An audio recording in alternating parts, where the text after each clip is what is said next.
ఆయన ఎమ్మెల్సీ చేయాల్సిన అవసరం లేదు, ఏది అవసరం లేకనా ప్రజాబలం ప్రజా ఆకర్షణ ఆయనకు ఉంది. రోజా గారు మాటలు ఎందుకంటారంటే ఆ జబర్దస్తులు కదా ఊరపంది కదా సోకు చేసుకున్నట్టు ఊరపందిలాగా ఉండి నోటి దూర సిగ్గు సినిమాల్లో వదిలేసింది మనం మద్రాసుకు తాకట్టు పెట్టింది రోజా. ఆ రోజా గురించి మనం నోరు ఇంత తీసుకొని మాట్లాడి ఏం మాట్లాడేది తెలియదు. ఎందుకు ఏదైనా ఒక అభివృద్ధి కార్యక్రమం చేసిందా, ఏదన్నా నా ప్రజల బాధలు ఏమన్నా తెలుసా? ఊరికే చంద్రబాబు నాయుడు లోకేష్ మీద మాట్లాడో తప్ప ఏదన్నా ప్రయోజనం ఉంది ఆ రోజా గురించి? ఆమె గురించి మాట్లాడే వేస్ట్ అండి. అదేవిధంగా చూస్తే ఆల్రెడీ ఈయన అంబటి రాంబాబు అంటుంది కదా, ఆల్రెడీ తండ్రి సీఎంగా ఉన్నప్పుడు దొంగగా ఆల్రెడీ మినిస్టర్ అయినాడని చెప్పేసి అంటుంది కదా. వాడు ఒక యదవా ఒక దొంగ. మొత్తం ఆ లేడీస్ ఆ సంజన సుజన గురించి మాట్లాడే అరగంట గంట పావు గంట మంత్రులు. ఈ మంత్రులు వాడేమో వాడు ఒక ఆ గోరెంట్ల మాదేమో ఇప్పి చూపిస్తాడు.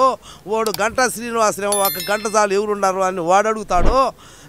కాదు వాడి పేరు మర్చిపోతేనే శ్రీనివాస్ మంత్రిగా ఉన్నాడు ఇంతకుముందు. వాళ్ళ పేరు మర్చిపోయినా గంటా శ్రీనివాస్ కాదు, సారీ. ఈడు అంబటి రాంబాబు వచ్చేసి డ్యాన్స్ లేను సోకు చేయను. ఆ సంజన సుజనాను గంట చాలు అరగంట చాలు ఎవరుండారు మీ ఇంట్లో అని అడిగేదానికి వాడు ఒక మంత్రి యదవ. ఇట్లా యదవులకు మంత్రులు ఇచ్చే వాడు ముఖ్యమంత్రి ఏమో కంట్రోల్ చేసేదానికి ఎళ్ళ ఏం మాట్లాడితే అతను సభ్యత లేదు సంస్కారం లేదు. వీళ్ళు ఒక మంత్రులు ఎమ్మెల్యే ఏం పాలండి బ్రదర్ వీళ్ళ దగ్గర. ప్రజలు అల్లాడిపోతున్నారు. ఏం చేయాలా? ఎక్కడ పథకాలు ప్రతి ఇంటికి పథకాలు వస్తున్నాయి. ఏం పథకం బ్రదర్? వాళ్ళు ఏ పథకం వచ్చింది మాకు? మా ఇంట్లో మా తాత కట్టిన ఇంట్లో కొలతలేసి పన్ను రాబడతారు. మా తాతగారు ఇల్లు కట్టారు, మా నాయనగారు కట్టినారు. ఆ ఇల్లుకి ఈ వాలంటీర్లు వాళ్ళు సచివాలయం వాళ్ళు వచ్చి మీ ఇల్లు ఎంత ఉంది మీ ఇంట్లో కొలతలేసి ఆ కొలత ప్రకారం పన్ను 16 రూపాయలు వస్తాంటే మా సర్పంచులు కట్టుకుంటున్నారు. ఎందుకని ఈ సర్పంచులు కూడా పోయి ఈ వాళ్ళు పంచాయతీ వాళ్ళకి ఇచ్చేతలకి వాళ్ళు ఇప్పుడు వచ్చారు మర్చిపోయి సచివాలయం వాళ్ళు మా ఇల్లు టేప్ వేసి టేపు కొలిచి నీ ఇంటికి ఇంత పన్ను వేస్తారు. వీళ్ళకి ఏం హక్కు కూడా మా నాయన కట్టిన ఇంట్లో వాడు వచ్చి కొలతలేయడం ఏందండి? ఈ పాలన దరిద్ర పాలన.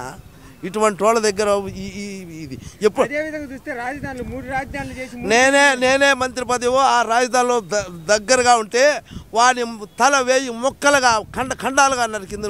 జగన్మోహన్ రెడ్డిని వాళ్ళు పెట్టే రైతులకు పెట్టిన ఇబ్బందిని వాళ్ళు కష్టాలు పడేవాళ్ళ. రాజధాని ఉందా? పిల్లకాయలకు ఉద్యోగం ఉందా? కంపెనీలు ఉన్నాయా? ఏమున్నాయని వీళ్ళ దగ్గర?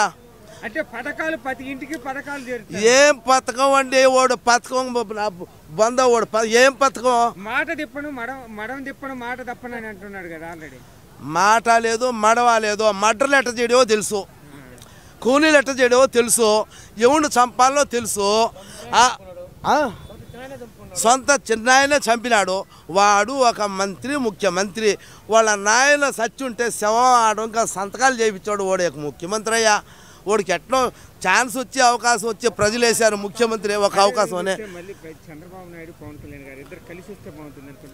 ఉన్న పరిస్థితుల్లో చంద్రబాబు నాయుడు ఒక్కడు వచ్చినా గెలుస్తాడు. ఇంకా సపోర్టింగ్గా ఉంటే పవన్ కళ్యాణ్ ఇద్దరు కలిస్తే ఇంకా బంపర్గా ఉంటుంది. అడ్రస్ జగన్ ఉన్నాడు. ఉన్న వాస్తవం అది నా ఒపీనియన్. చంద్రబాబు నాయుడు ఒంటరిగా వచ్చినా గెలుస్తాడు. జూనియర్ ఎన్టీఆర్ ఒక లోపల ఏముందో తెలియదు కానీ అతనికి అంతా నాదే, నా కుటుంబమే, మా వాళ్ళే, ప్రజలు నా వాళ్ళే అనుకుని మనసులో ఉండాలి. అతనికి జూనియర్ ఎన్టీఆర్ గురించి మనం అతని సినిమా ఫీల్డ్ సినిమాలో పోవలసిన సినిమా వాళ్ళు ఉన్నారు తప్పక పార్టీకి వస్తే అభిమానించేవాళ్ళే. పొట్ట కడుపు చించుకుంటే కాళ్ళ మీద పడుతుందని మా విషయాన్ని మేము చెప్పుకోలేక ఉన్నాం. ఉన్నది అది. ఈ పార్టీ కార్యకర్తలు కానీ ఎవరైనా కానీ జూనియర్ ఏంటి తప్పు చేశాడా అంటే మేము చెప్పలేము. అతనికై అతను ఉంటే సంతోషిస్తాం. ఎన్టీ రామారావు ఉన్నాడు, ఆయనకు వీపు మీద ఇంత మచ్చ ఉండదన్నారు కానీ చివరిలో కొంత మచ్చైనా వచ్చింది. ఆ యధవ సైతాన్ ముండ ఒకటి వచ్చి ఎన్టీ రామారావు కాదు ఎవరికి మచ్చలేని నాయకుడు చంద్రబాబు నాయుడు. ఆయన గురించి ఈ యధవలు మాట్లాడితే మేము ఎట్లా ఉంటామండి?